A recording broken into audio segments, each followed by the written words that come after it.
In this talk, learn more about the New York Videogame Critics Circle's award-winning work in the Bronx with unhoused residents during the pandemic. Critics Circle CEO Harold Goldberg will share what was learned from the experience, share insights that will be useful for all educators, and present a short documentary the New York City Mayor's Office of Media and Entertainment created about the work. Hey folks, thanks for coming to this this event. I'm really excited about it. Thanks to Games for Change for letting me speak today. I'm Harold Goldberg. Congrats on 20 years of changing games. So this kind of is a story of hope. It's called Playing with Purpose: Mentoring Unhoused Students with Games and Journalism. How and why the New York Videogame Critics Circle mentors unhoused students in the Bronx. So this is us. This is the New York Videogame Critics Circle, and we put the Playing with Purpose program together. And so I am on the top. This is Reggie Fils-Aime. This is Reggie. Reggie is the former president of Nintendo of America. He's on our board. He's quite helpful to us.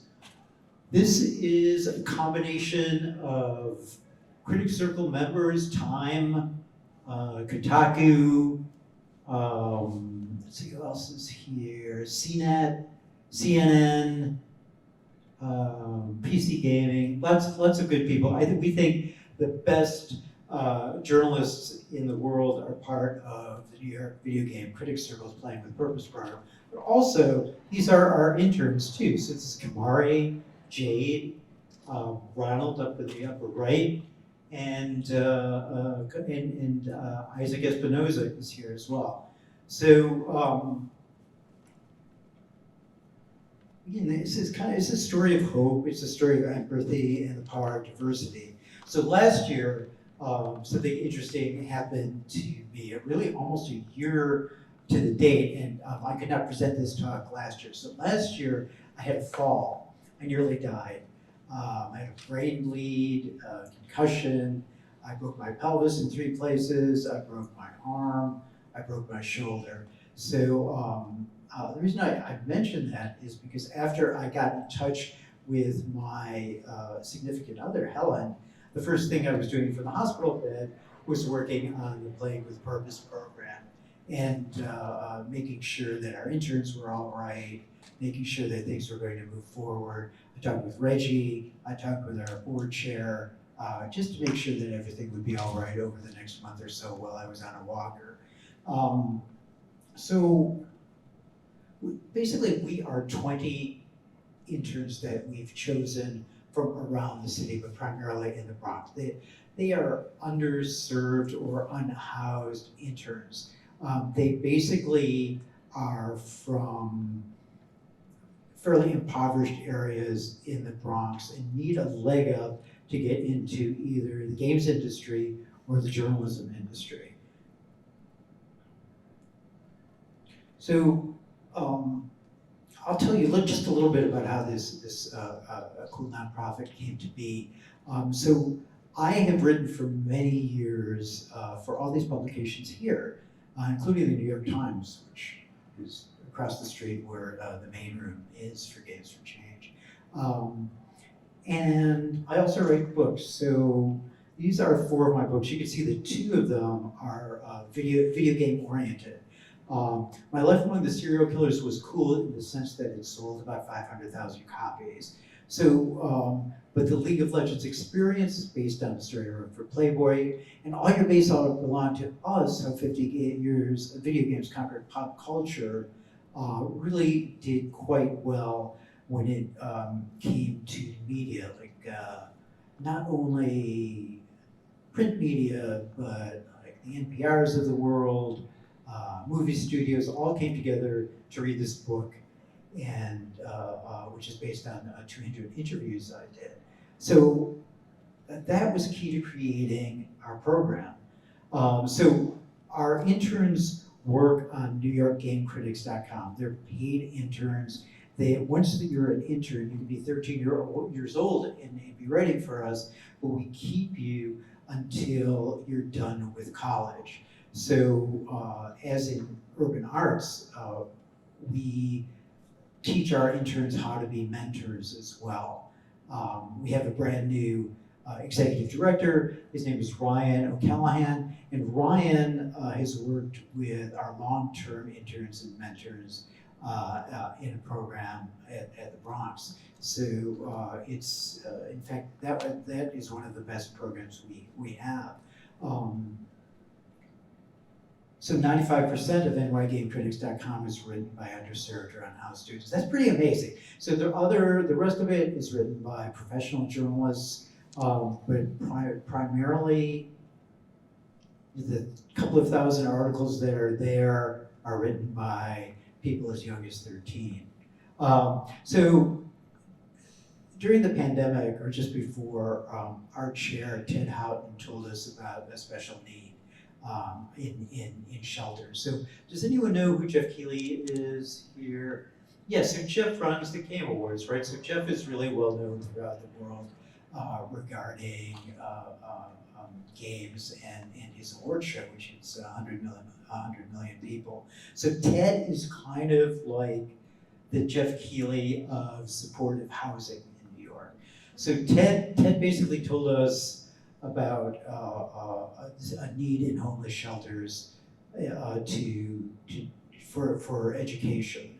And it really became a moving experience for us. Let me see if this is tab oriented or not. Okay, so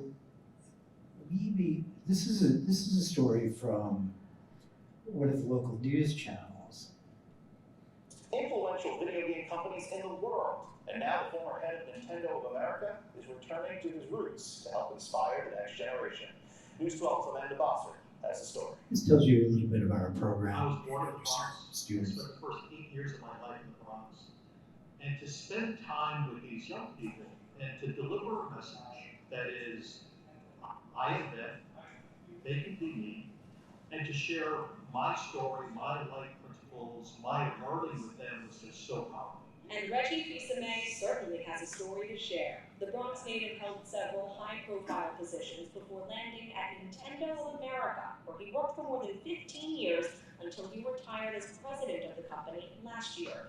He wasted no time paying all of that experience forward. I did not expect to get a note from the president of Nintendo of America on the day he retires, but he said, Harold, one of the reasons I retired was because of how I felt when I was giving back and mentoring the kids that you mentor. Harold Goldberg started the New York Videogame Critics Circle, a nonprofit of 40 journalist members sharing their skills with high school students in the Bronx and Lower Manhattan, offering classes, mentorships, scholarships, and paid internships. Now with Reggie on the board of directors, he and Harold are fundraising to expand programming, launching a podcast featuring some big guests from the world of gaming. The first episode of Talking Games with Reggie and Harold is out today, with exclusive content available at a cost. One goal is to bring gaming systems to children living in shelters, connecting the next generation to opportunity. To me, it's the power of video games coupled with what you do with it, the creativity, the analytical thinking, communication elements that to me is just so powerful in what we're doing. Giving kids a chance to learn from legends and achieve a high score in life. In the Bronx, Amanda Bossert, News 12. So it wasn't just simply giving them Nintendo Switches or PlayStations. So we raised a fair amount of money, Reggie and I, to go into shelters. And when we did the podcast, we talked with one of the folks that Ted works with at BronxWorks, and he basically said, well, it's going to be very difficult for you once you get into the shelter system. He told us this one story, which I'll share with you, that they were trying to track who went to school and who didn't go to school in this Bronx shelter, and they couldn't find one young woman for like a year. And so when they did find her in her room in the unit, she was kind of facing the wall. and really unengaged with anyone. And later they found she had been physically and sexually abused by her dad, who was living in that unit as well. So that's why she didn't go to school, the father was removed. And that's what we were kind of in for, some of the things we were in for when we went into a shelter. So we began to teach. We had a class of maybe 12 or 15.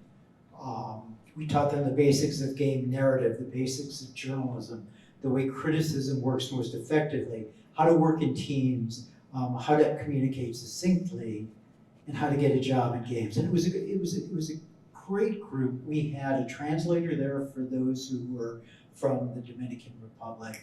It really began to gel, and then the pandemic really kicked in, and the shelter was closed, so we had to do Zoom. Again, the students had varied backgrounds from various locations in the world. Some were on the spectrum. Some had been abused physically. Some social workers didn't know the games. So we were doing virtual classes, and some of the students didn't have consoles or PCs in the units, even though we had given the shelter a number of Switches and PlayStations. They often didn't make it up to the students' rooms. So we did the best we could during the pandemic, and I think we did quite well. There was a young man who was on the spectrum, and he basically always came in last when we played games together. After we talked about what games mean, we would always have a half an hour of gameplay. He always came in last, but he always said, "You know what? Even though I'm last, I'm first." And he was. So we asked about his background, and we were told this was the only class he's ever taken where he didn't become violent. So we felt, well, we always second guess ourselves, like, well, are we doing the right thing? Are we making sure that students are getting a proper education in games and journalism? And hearing something like that just gave us more hope to keep going on. So we did learn, the mayor's office of media and entertainment finally heard about us and gave us a call, and they did a short documentary about our work in shelter during the pandemic. So I just wanted to show that now. It's only about a minute long, but it gives you a look at what it really was. I didn't choose the music.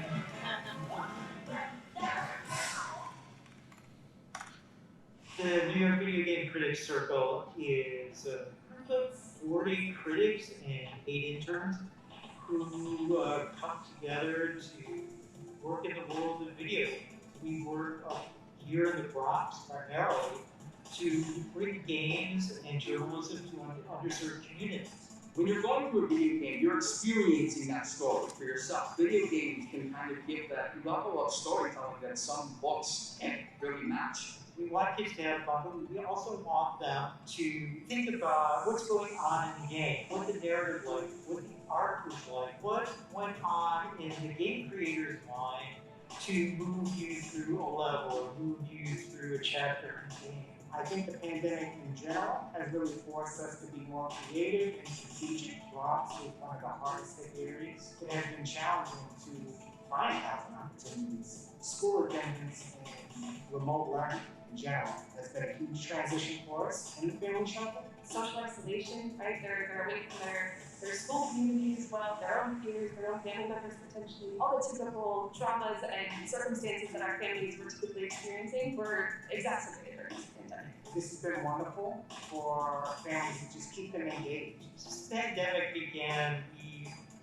had about 10 interns who write reviews for us, help us with social media. We also put on every year the New York Game Awards, and that is about 400, 500,000 people watching this online. There are so many jobs in the gaming industry these days. Writing, drawing, musical, professional jobs. Games are not a waste of time because they are investments in people's future. Well, look, that is like my great honor to have a group of kids that feel comfortable and welcome at the New York Video Game Critics Circle. Yeah, and it really, that short documentary was nominated for 3 New York Emmys, so it does really encapsulate what we do. But the Bronx was hard during the pandemic. Anyone here from the Bronx? Yeah, so it was difficult. We want to make sure that we're in spaces where students can't otherwise get access. So even in that particular shelter, the Wi-Fi access was really bad. So how do you even play games in that situation? So we tried to overcome everything, and we found. So you have for about 5 minutes. Yeah.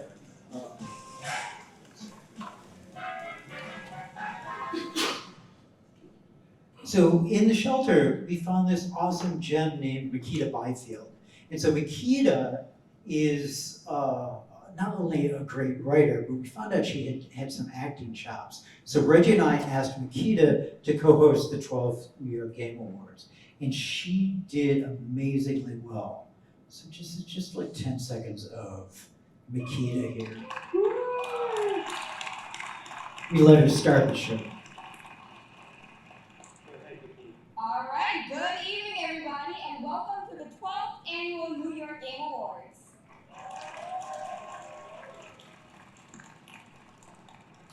It's so great to be back live and in person.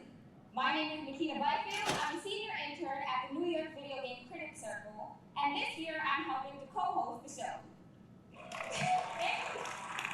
So Makita did so well. Rockstar Games came up afterwards and asked her to be a paid intern there.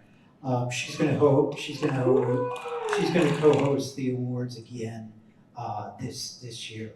So we're now making issue-oriented games. So that are salient generally to underserved people. So we've created a Bronx Twine anthology. Makita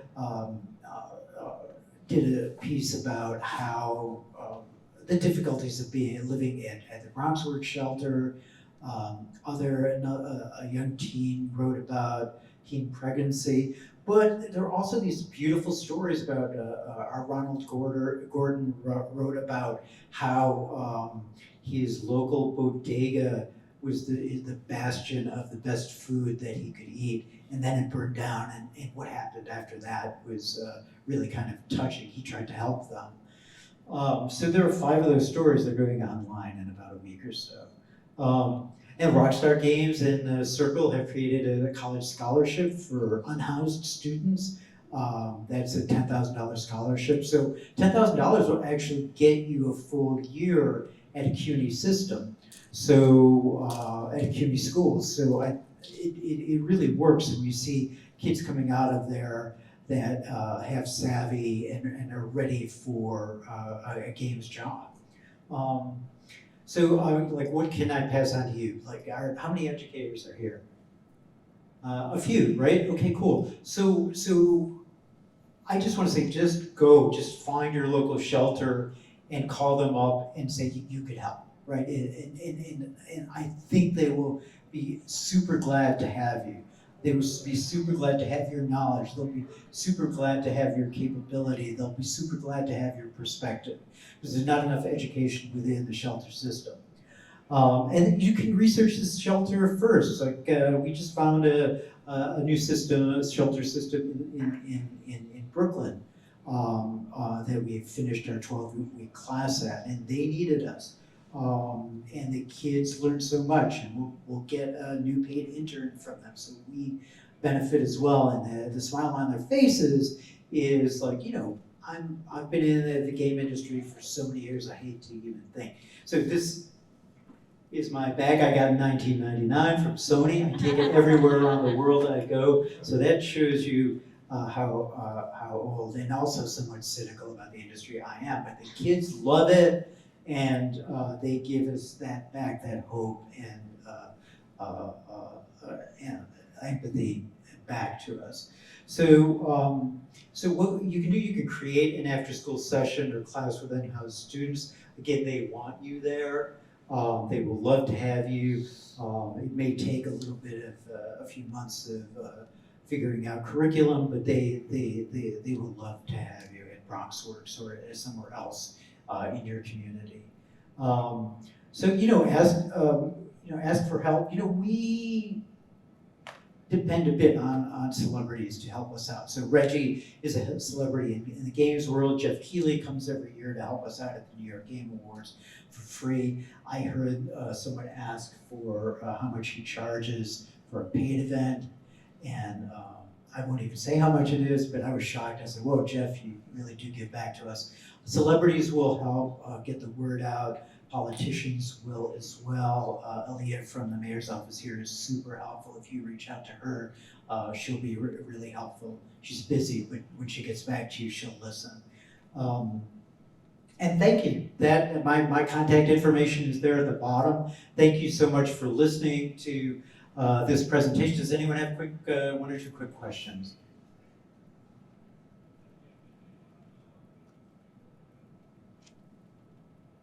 Stephanie? Yeah, sure. I'm just curious about other cities. Have you gotten anybody to partner with you? I mean, coming from LA, all I can think about is, can we duplicate? So our bylaws state that we stay within New York, but we are reaching out.